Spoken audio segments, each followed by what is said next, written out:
gente, mais de 2 anos sem evento e vocês falam assim comigo. Eu vou de novo, peraí. Gente, é o último dia do Festival do Japão. Obrigada. E pra gente é um prazer estar aqui com vocês nessa tarde. Pra quem tá sentando agora, pode chegar junto, sabe? Deixa os pés descansarem um pouco, as costas. Vem tomar um lanchinho perto da gente, pra gente aproveitar esse retorno. Eu sou Sabrina da Paixão, sou contadora de histórias, sou pesquisadora de cultura japonesa também. E eu tô com Camila Yuri Miyasato, que é professora também da Japan Sunset, que acabou de passar por aqui. Uma série de desenhos que vocês viram, que estavam por aqui antes, são dos alunos dela. E a gente tá meio curiosa pra saber o que ela vai aprontar. Mas o que ela vai aprontar depende de vocês. A proposta que a gente trouxe hoje é fazer essa pergunta para vocês. Mas quem são esses tais yokais? Não só quem são. Como eles vieram para aqui? Como eles chegaram de tão longe e vieram para aqui entre nós? É uma pergunta, eu espero o mínimo de uma resposta. O que é um yokai para vocês? Não vale nota, pode falar o que achar que é, levanta a mão, fala. Eu vou aí pertinho, peraí, deixa eu pegar o microfone. Só. Fala. Yokais são espíritos. Parabéns. Gente curiosa. Yokais são espíritos. Só espíritos? Assim, como fantasma? Você acha que é tipo um fantasma? Não, você tá fazendo assim, não é um fantasma. O que seria? Não é um fantasma. Ou será que também é um fantasma? As perguntas mobilizam o mundo. São criaturas do folclore. Criaturas do folclore, fantasmas, tá ficando bom. O que mais, gente? Ninguém assiste anime aqui? Tô vendo um monte de gente aí de Naruto, de Demon Slayer, ninguém quer falar? Yokai Watch. O que era o yokai no Yokai Watch?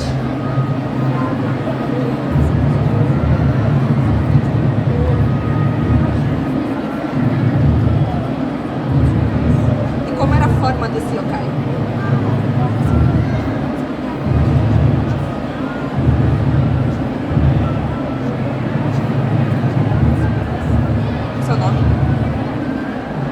Ele me ajudou muito, Eric. Ele disse que tem um anime que ele assistiu que é de yokais. Que yokais saem em aventuras e um dos yokais era um gato. Alguém tem gato em casa aqui? Sinto informar, né? Pode dar problema. Gatos, fantasmas, criaturas do folclore. Yokai é tudo isso e um pouco mais. Os yokais são esses seres sobrenaturais que podem ter poderes. Eles podem ser espíritos celestiais como os kamis. Eles podem ser espíritos mais demoníacos como os onis. Eles podem ser os vou colar, né? Kodamas. Eu ia falar kokedamas. Kokedamas são plantas. Kodamas, que são os espíritos da natureza, como aqueles que aparecem no Princesa Mononoke. Quem não viu esse filme ainda, vá ver. É uma lição de casa. Eles podem ter várias formas animais, gatos, cachorros. Não tem nenhum Inuyasha por aqui hoje? Eles podem ter também formas de objetos. Então eles também podem assumir objetos ou possuir objetos. Gente, yokai não acaba mais. E aí, eu trouxe para vocês uma pergunta. Se eles são seres do folclore, com diversas formas, de diversos jeitos, como será que eles são? Claro, a gente tem que saber, porque vai que a gente topa um deles, né, gente? O pessoal que tá com gato em casa já ficou meio preocupado. É quando o gato olha meio esquisito, assim, né? Eu trouxe 4 nomes. Eu quero saber se alguém aqui já ouviu falar do Kappa. Kappa. Tá. Vive debaixo das pontes,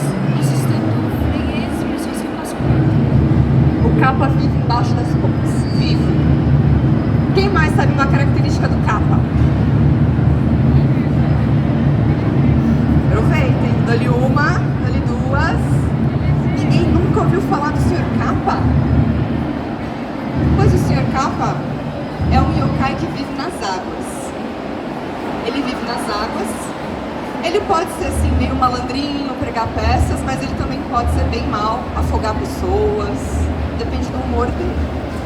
Ele tem uma forma meio anfíbia que mistura tartaruga com ser marinho, com peixe, uma forma meio humana. Às vezes ele é considerado parecido com uma criança, ele tem o tamanho de uma criança. Às vezes eles se confundem, acham que é uma criança saindo da água, e é o capa.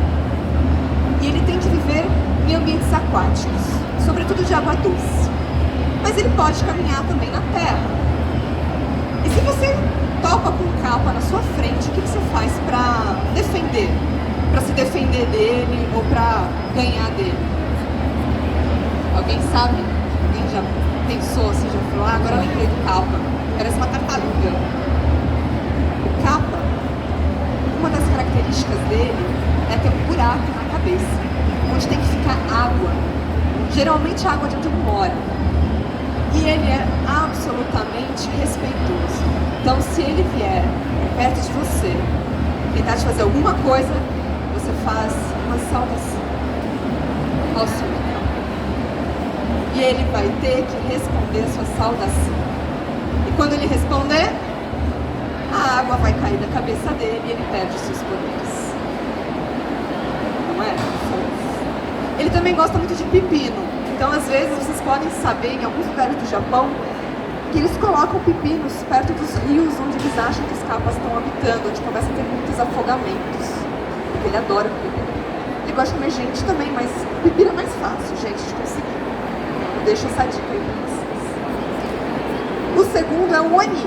Eu até dei um spoiler já aqui do Oni. Então, o que seria um Oni? Não, pode falar.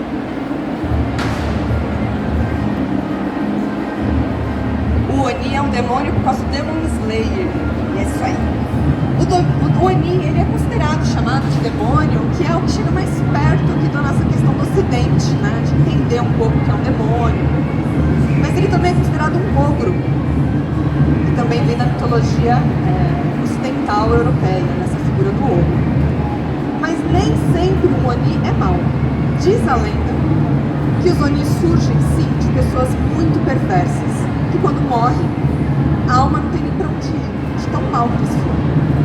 E aí eles acabam se tornando servos dos infernos. Alguém aqui um pouquinho mais velho vai lembrar de Yu Yu Hakusho? E os Onis estão lá. Tem várias histórias com os Onis. Como vocês imaginam então o Oni? Se ele é um demônio, tem que ter alguma característica que esse Oni tem que ter?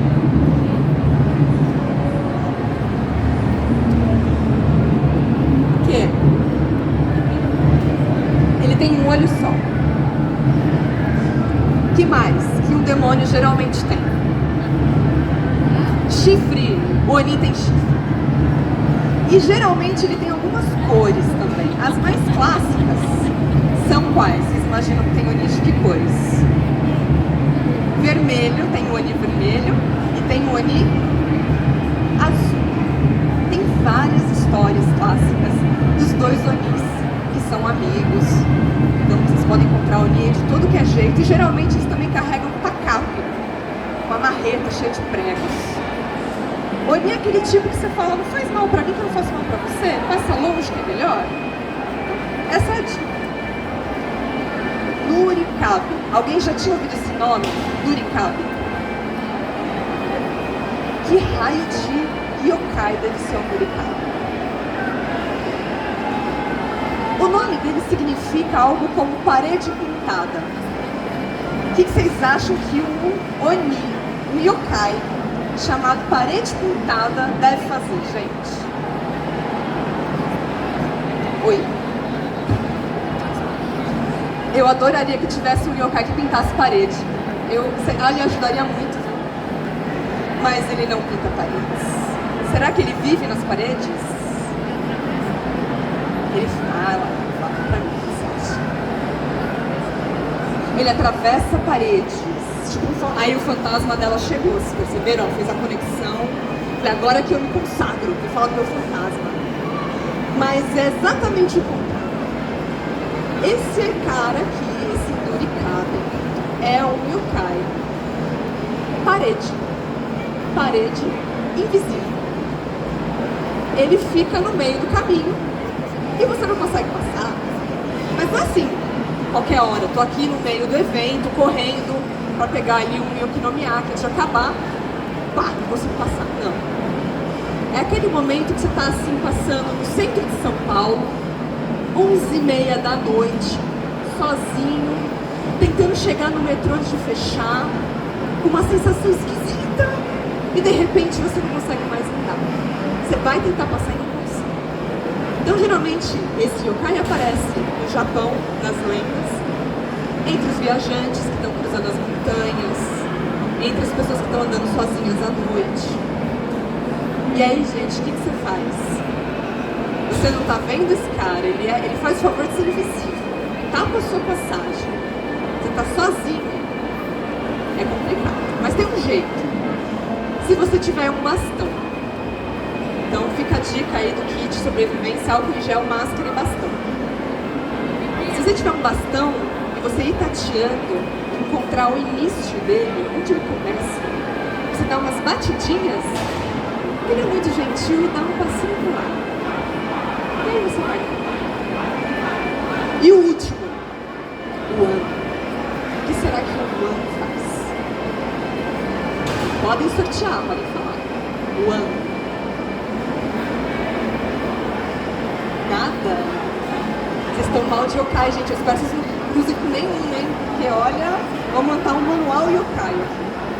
O ano também é um yokai sem forma. Ele é um som.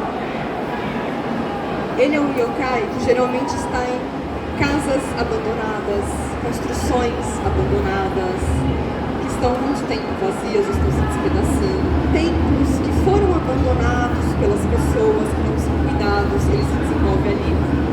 E ele faz exatamente isso, ele se diverte assustando as pessoas fazendo... Então, às vezes, quando você passar perto de alguma casa meio esquisita, alguma construção abandonada e ouvir um som,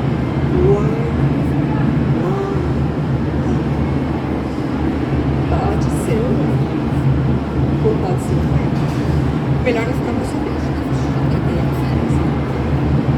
Eu já falei de nomes de yokais, alguns que são bem famosos para quem gosta de cultura japonesa e outros nem tanto.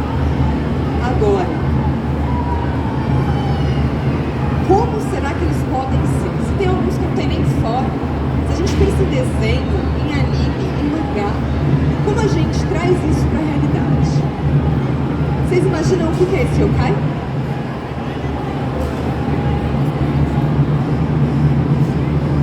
O quê? Oi? O circo? Ah, o circo com olho, porque é como se fosse uma lona, não é de circo. Não é um circo.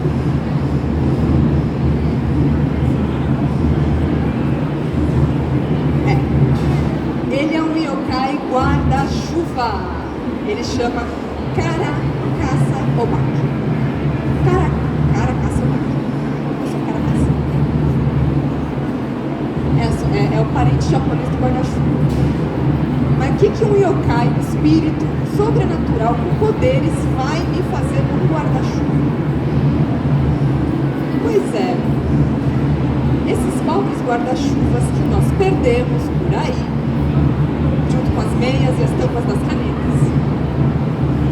Tem uma lenda que diz que objetos que se perdem, que são abandonados pelos seus donos, que não são cuidados, se eles sobreviverem por 100 anos, né, abandonados, se eles não se desfizerem antes, eles podem se tornar um yokai. Olha a culpa de muita gente batendo agora, hein? E esse senhor yokai guarda-chuva, o que ele gosta de fazer é ficar escondido. E quando passa um desavisado, ele pula na frente, assusta e dá uma bela lambida bem molhada na cara desse ser humano. Por isso ele tem esse nome. Então cuidado com seus guarda-chuvas. Todo mundo indo para achados e perdidos depois do evento. E o último, Coringa. O que vocês acham que é aquele yokai ali andando atrás desse guri, desse menino?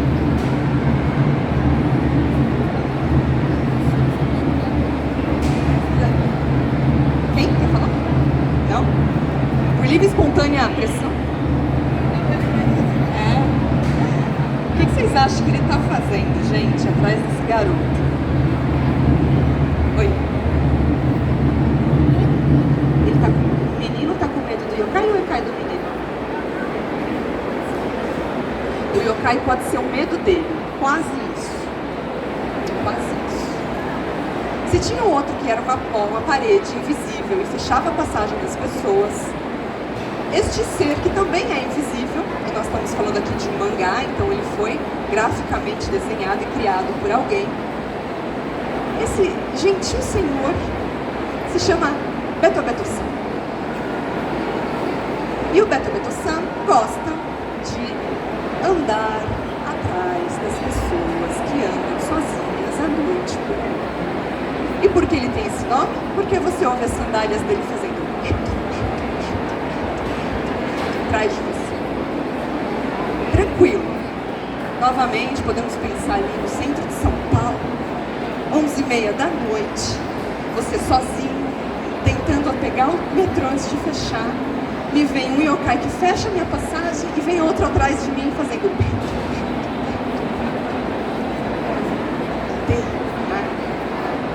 E como é que a gente faz para se livrar do Beto Beto-san, gente? A gente só fica ouvindo aquele som atrás da gente? O que vocês acham que a gente faz? Corre? Aconteceu. Vocês já perceberam que os yokais tendem, às vezes, a ser gentis, né? Os que não querem causar mal nenhum para os humanos. Porque tem aqueles que não estão nem aí mesmo que causar mal, porque a gente não facilita também, né, gente? É o que a gente faz com o planeta. O Beto Beto-san, se você está ouvindo esse som atrás de você, você pode parar e falar. Dar um passo para o lado e falar: Beto Beto-san, passe adiante. E ele vai passar adiante, vai continuar o caminho dele, e você vai aos poucos ouvir o som. E tudo bem. E essas histórias que eu trouxe para vocês, dos yokais, desses seres fantásticos, sobrenaturais que habitam um monte de anime e mangás que a gente assiste por aí, é uma homenagem ao sim senhor fofo que está aqui do lado dessa estátua, que é o senhor Shigeru Mizuki. Não sei quem já ouviu falar de Shigeru Mizuki, mas esse ano é o centenário de nascimento dele, e ele está sendo muito celebrado no Japão, inclusive com uma exposição em Tóquio enorme que vai até setembro. E ele foi publicado aqui no Brasil pela Devir. Então eu trouxe para vocês verem dois mangás. Um dos mangás é esse aqui, Nomba, em que ele faz uma homenagem a Nanomba, a Kageyama Fusa, que é uma senhora, uma avó, que ele conheceu quando era criança e que contava as histórias de yokais para ele. Isso virou a paixão da vida dele. Então ele faz uma homenagem para ela. Ele criou um conto, ele faz um livro sobre a história da Nanomba, de como que era ouvir as histórias dessa senhora, descendente de samurais, mas que foi empobrecida e que trabalhava na casa deles. E com 71 anos ele fez esse mangá. E aqui tem todas essas histórias, mais algumas. No final tem a lista dos yokais. E não contente, o senhor Shigeru Mizuki fez uma enciclopédia yokai também. E a gente espera que alguém traga ela para o Brasil, que a gente quer ver. Esses são alguns dos yokais que ele criou na vida. Então, muitos dos yokais que a gente tem de referência em vários desenhos, Viagem de Chihiro, Pompoko, em que ele participou como consultor, Demon Slayer, Yu Yu Hakusho, inclusive o criador de Yu Yu Hakusho foi assistente dele. No imaginário visual que a gente tem de muitos yokais, vem da obra do Sr. Mizuki, que tem esses dois livros publicados no Brasil, Nanomba, que vai falar da paixão pelos yokais, onde ela começou, porque ele era um menino que adorava desenhar e a família dele deu suporte para ele desenhar. Então ele começou a desenhar muito jovem e parou de desenhar só quando morreu, aos 93 anos. Com 93 anos ele mantinha um mangá, ele fazia semanalmente os desenhos, que contava a história de vida dele na velhice, de 91 a 93 anos. Ele tem uma história de vida incrível. Ele começou a fazer desenhos, ele foi convocado na Segunda Guerra para ir para Papua Nova Guiné em 42, e lá ele vê os horrores da guerra, tanto dos inimigos quanto dos aliados. Ele perde um braço esquerdo num bombardeio aliado. Ele fica com malária, ele sofre uma cirurgia no meio da floresta, na Papua Nova Guiné. Tem uma baixa e volta para o Japão, onde ele começa a desenhar loucamente, né? Inclusive antes do Osamu Tezuka. Ele é contemporâneo do Tezuka e desenhou mais tempo que o Tezuka. Ele é considerado o grande pai dos yokais e também das histórias de terror. Mas não só isso, ele se tornou um grande pacifista. Então, um outro mangá que a gente tem aqui no Brasil se chama Marcha para a Morte, que fala de um episódio que aconteceu no destacamento dele, em que ele vai misturar um pouco de ficção com fatos reais que ele vivenciou dentro da guerra e dessa famigerada marcha para a morte, onde soldados foram enviados como missão suicida. E não só isso, né? Os próprios yokais dele também sempre trouxeram muitas questões sociais.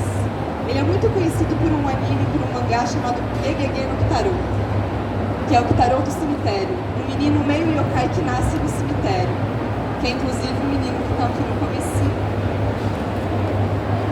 E aquele olho é o pai dele, que é o que sobrou do pai dele, na verdade, que é um olho. Então o pai dele é um yokai, a mãe dele não era yokai, e ele é um meio yokai que nasce no cemitério. Inspira New Game, inclusive, com aquele livro do cemitério, vamos dizer isso. Inspira Kubo e as Cordas Mágicas também, da Netflix. Então quem já viu o Kubo vai ver que ele é muito parecido. Os dois não têm um olho, tem um machucado que o cabelo cobre. E nessas histórias, os yokais também sofrem como nós. Eles passam fome, eles têm necessidades.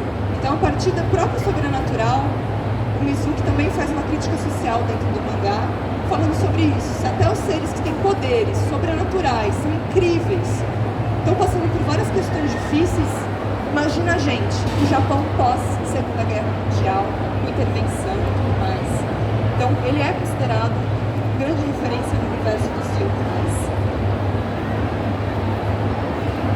E o que ele considerava yokai? Vocês reconhecem alguns personagens aqui? Pode falar, bem alto. Encontrou alguém? Você conhece? Qual?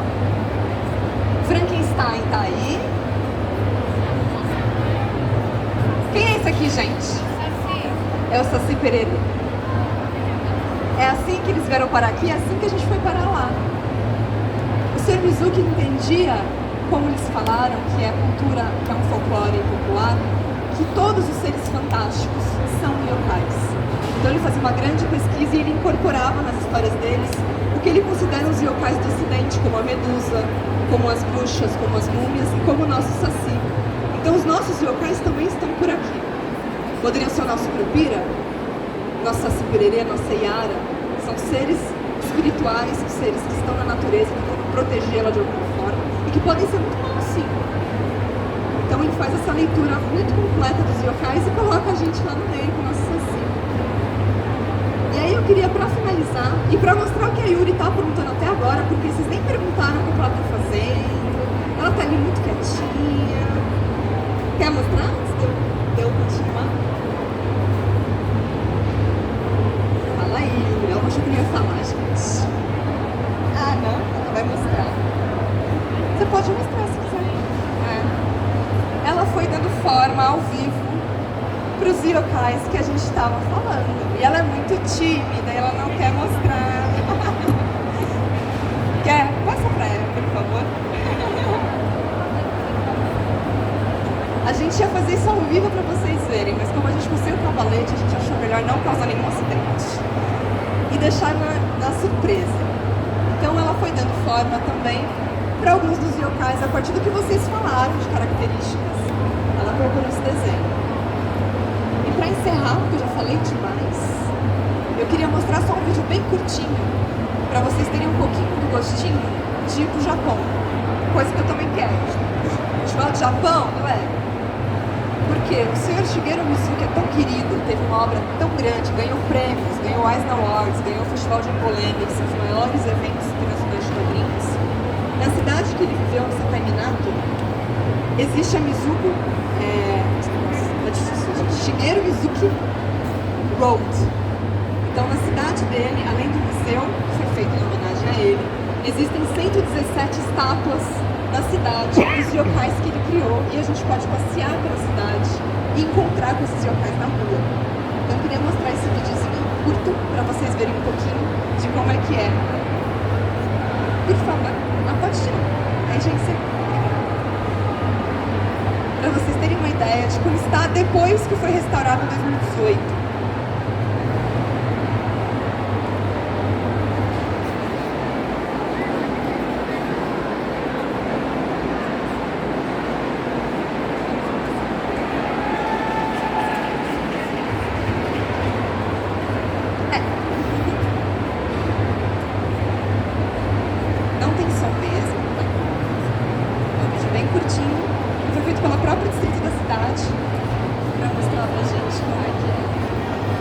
No YouTube vocês encontram várias pessoas fazendo esse roteiro e filmando, dá pra gente ver até o museu.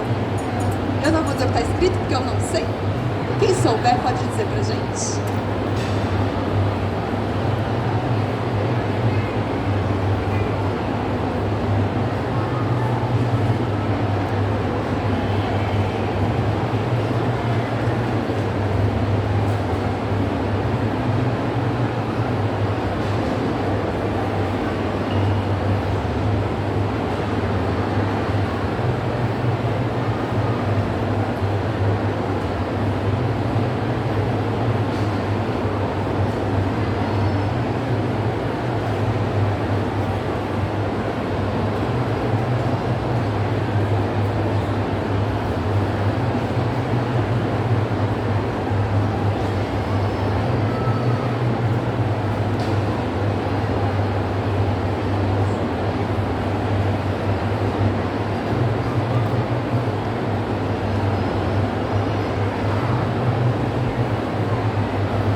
Espero que vocês tenham gostado de conhecer um pouquinho dos yokais do Sr. Shigeru Mizuki, que completa 100 anos de nascimento esse ano, e a gente espera muito que outras obras dele venham para o Brasil, mas tem uma série de filmes e animações inspirados nele que vocês encontram por aí. Eu agradeço muito o convite da Japan Sunset do festival para estar aqui. Muito obrigada.